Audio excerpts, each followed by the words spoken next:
QR cult. That's an unusual name. Why would the author of Fluffy Across the Blue have such a pen name?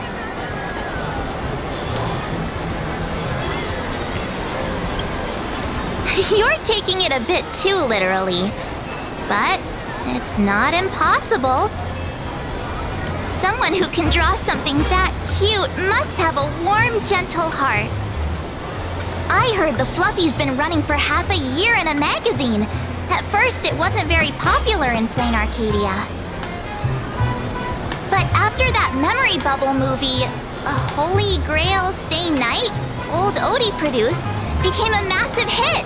The Astral Express's adventure stories spread far and wide, and the Fluffy started gaining popularity.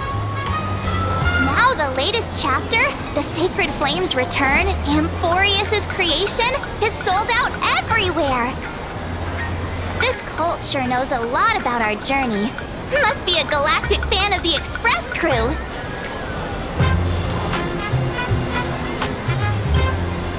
Aw, come on. Whatever happened to trust?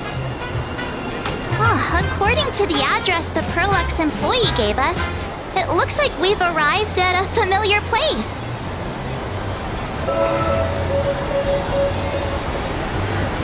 For such a small place, Dovebrook District is really full of hidden talents.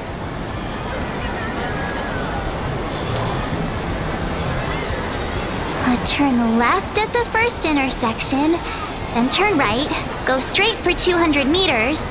Wait, this is the Furbobo Weekly newspaper? Oh, don't tell me the author of the Fluffy is actually a Furbo. No wonder he rarely shows his face. Come on, let's go upstairs. The Research Society of Happy Smiles. The Fluffy goes puff, puff, puff. Pom-poms for extra fluffy stuff.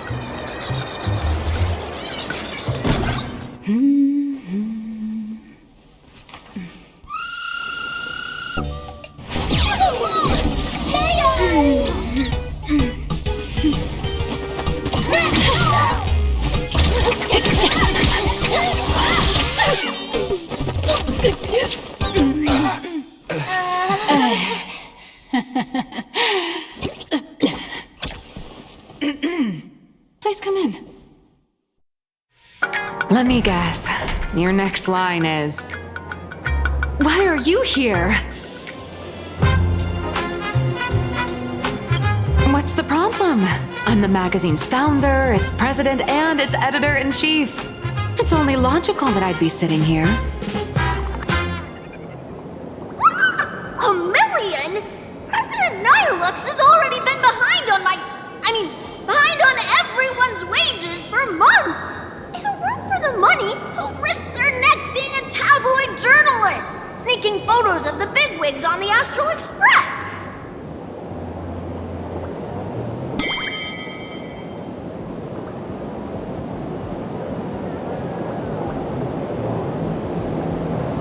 A boss who doesn't pay wages has no right to sit here. They belong in the underworld. Idiots. Without me, you'd all have been locked up in some Department of Aberration Defense painting prison long ago. And you still have the gall to demand wages from your savior. Have you ever heard of the sensational serial thief case, Phantom Furbomorph? It happened in the year 1996 of the Arcadian calendar. I'm sorry. I was wrong. I shouldn't have talked back. I'm sorry for being born a Virgo. Beep boop. Even if you've got dirt on us, making us work for free is way too ridiculous. We've had enough. We've overthrown the boss. We've got a new president now. Please stand up for us. Welcome, traveler. Furbo Hot Pot requires a reservation. Rumors are 10,000 credits apiece, and if you're looking to hire a hitman, just head right down the hall to the storeroom. Oh, or maybe...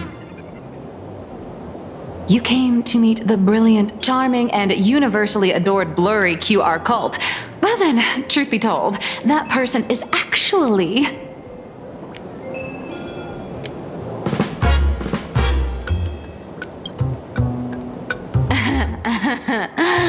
Who could it be?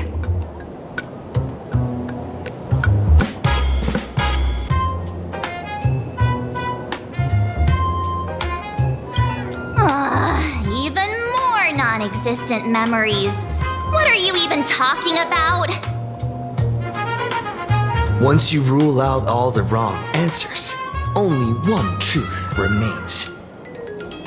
The only one here who can actually draw is you, Nihilux, your blurry QR cult.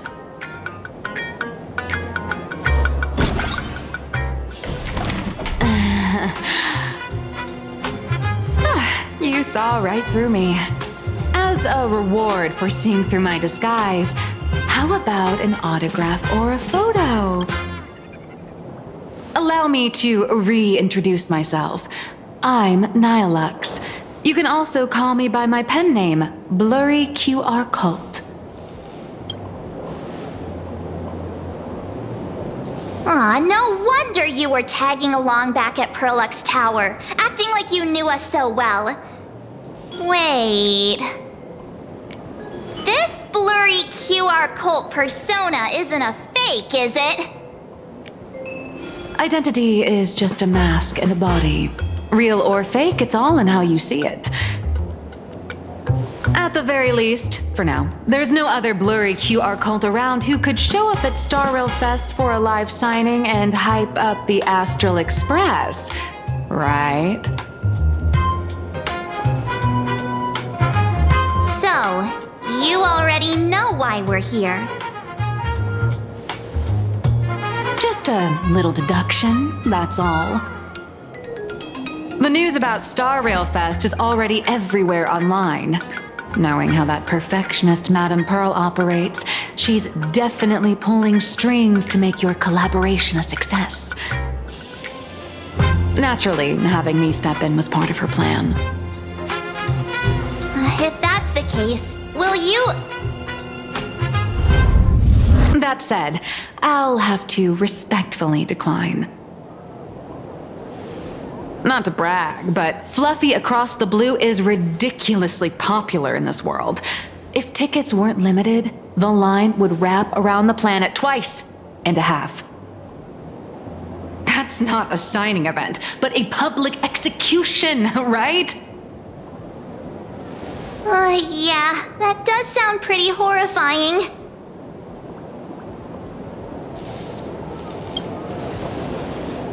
Could be tomorrow, could be next month, but definitely not today. So tell me, Miss Nihilux, do you really have the right to refuse us? You've used the crew's likenesses and adventure experiences without permission. Surely you owe us some form of compensation. Why are we talking about this all of a sudden? Today, on behalf of the entire Astral Express crew, for your violation of our publicity rights, emotional damages, and lost wages, I hereby demand 1.6 billion credits! How did you work that out? Believe it or not, I don't have a single coin on me right now. That's impossible! Just your royalties alone should have made you rich! Due to, unknown circumstances, my luck with money hasn't been great. But I get what this is really about. You're not only after cash, are you? I'll show up at Star Rail Fest. Is that good enough for you? Then it's settled. Thank you, Colt. That said, I also hope the two of you, as the original inspirations, will take some time to familiarize yourselves with Fluffy Across the Blue before attending the exhibition, so you won't be caught off guard by fans' questions. Time to attend Miss Nihilux's class. Please follow me.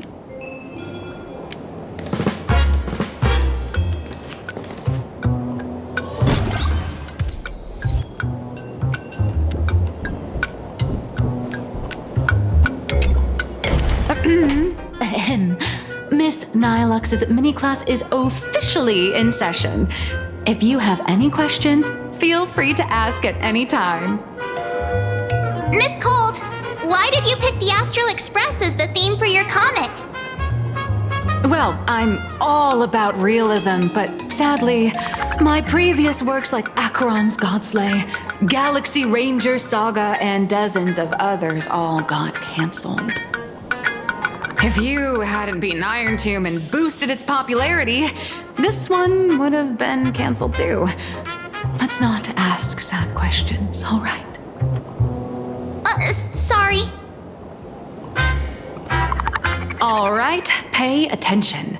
The cute little critter in the center of the image is Baseball Raccoon, the main character of Fluffy Across the Blue. Just recently, March Bunny and Woof Woof Dawn found him in a trash can. At that moment, a terrifying monster is causing havoc on the space station. It tries to spit fire at Baseball Raccoon, but the flames don't burn through the trash can. Instead, it sets the trash on fire, and the stench knocks the monster out. Miss Colt, why is he the protagonist? Readers today value immersion, and a character who has no memory of their past is, of course, the best choice. I don't know anything about my past either, so why didn't you pick me? Even though Little Raccoon joined the Express the latest, he's left behind so many stories across different worlds that there are even rumors in the Lafu's prison about him beating up alien life forms.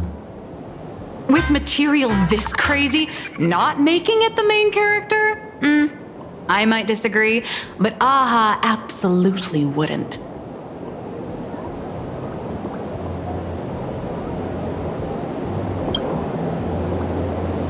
Stick to being the Baseball Raccoon, okay? I don't need special treatment. March, the Fluffy is just a comic. Outside of this, the author and the readers, every character in this world, aren't we all the protagonists of our own lives? That sounds so passionate, Miss Colt. I totally get it now. And so, the unruly Baseball Raccoon, the quiet Woof Woof Dawn, and the lively March Bunny formed a trio everyone loves.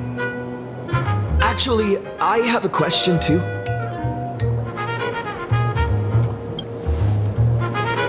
Ever since I got punched in the face by sales numbers, I've grasped a universal truth.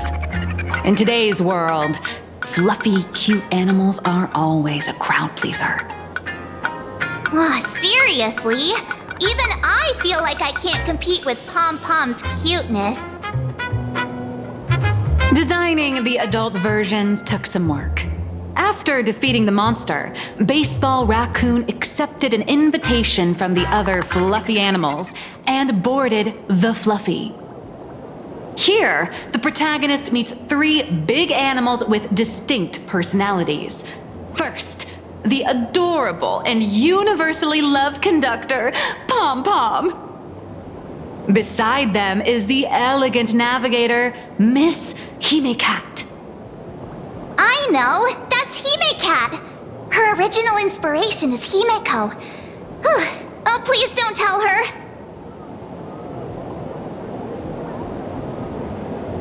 And the big brown dog on the other side, see? His name will shock you. That's right, he's Mr. Yang! just Mr. Yang. Your taste in naming is indeed extraordinary. Anyway, the 6 fluffy little creatures boarded the Fluffy Express and set off on their journey. As for the plot, it's pretty much the same as what you've all experienced. Just with a bit of artistic tweaking to suit plain Arcadia's audience. A tiny bit. In the comic world, which is even more cutthroat than the Phantasmoon games, if you don't cater to the reader's tastes, it's nearly impossible to survive. Once upon a time, great comic artists had the luxury of 100 chapters to build things up. Now, if you don't hook readers within 100 pages, you're done. Readers today are hard to please, and authors have to come up with ever more shocking and sensational material. Doesn't this remind you of the Phantasmoon games? Looks like you're all familiar with the characters from the Fluffy. Now, let me talk about some of the creative challenges I'm facing.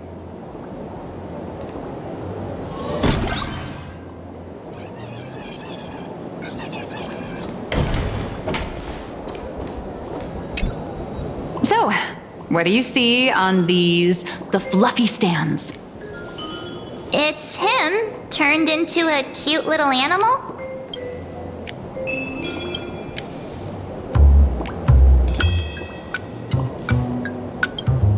Yes, this is the character, and you're the inspiration behind him. But even for someone as interesting as you, there are many backstories that readers don't care about, don't want to know, or don't feel obliged to understand. A comic artist's job is to capture the most interesting parts and present them to the readers. The cute and clever one is March Bunny.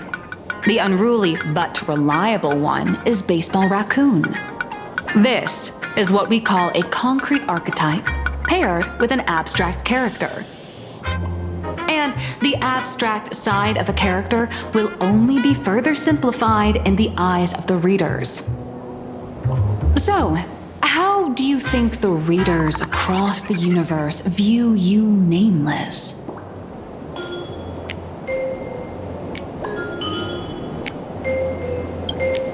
Well said. Your heroic deeds and accomplishments drew my attention, and your demeanor gave me inspiration for the character in the Fluffy. But while the hero identity boosts the character's popularity, it also becomes a limitation. That's why the little animals in the Fluffy have to defeat even more powerful villains and keep upping the ante to get more applause from the audience. In turn, the reader's perceptions and expectations constrain the character's growth. If he acts out of line, the popularity will crash. If he can't come up with new ideas or grow stronger, the audience will soon lose interest in the comic. Unfortunately, the creation of Fluffy Across the Blue is now stuck at this very awkward bottleneck. Honestly, after drawing comics for so long, I've pretty much run out of ideas. Hundreds of amber eras ago, people would laugh out loud just from seeing a cat do a backflip. Now, to get the same kind of enthusiastic reaction, you'd probably need to have that cat fight a Mechatron in a one-on-one showdown in Perlux Tower. Although the Fluffy specials are selling like crazy, doing side stories without progressing the main plot isn't a long-term solution. Ever since all the gossip memo keepers I hired got wiped out in Amphorius, my source of intel's been drying up fast. But if someone from the Astral Express could quietly feed me a few juicy insider secrets from the Phantasmoon games, imagine the reader's reaction when the next chapter drops. Whoa! Does Blurry QR Code have a time machine or what?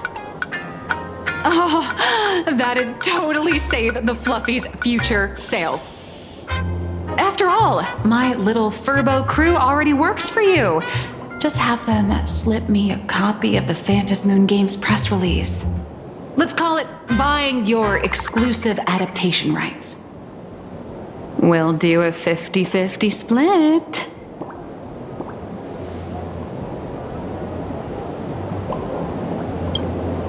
What about a 30-70 split? Deal. 70 for me, 30 for you. Wow, you change your face faster than Sparkle.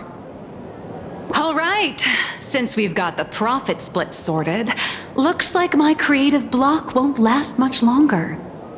Just wait for my appearance at Star Rail Fest.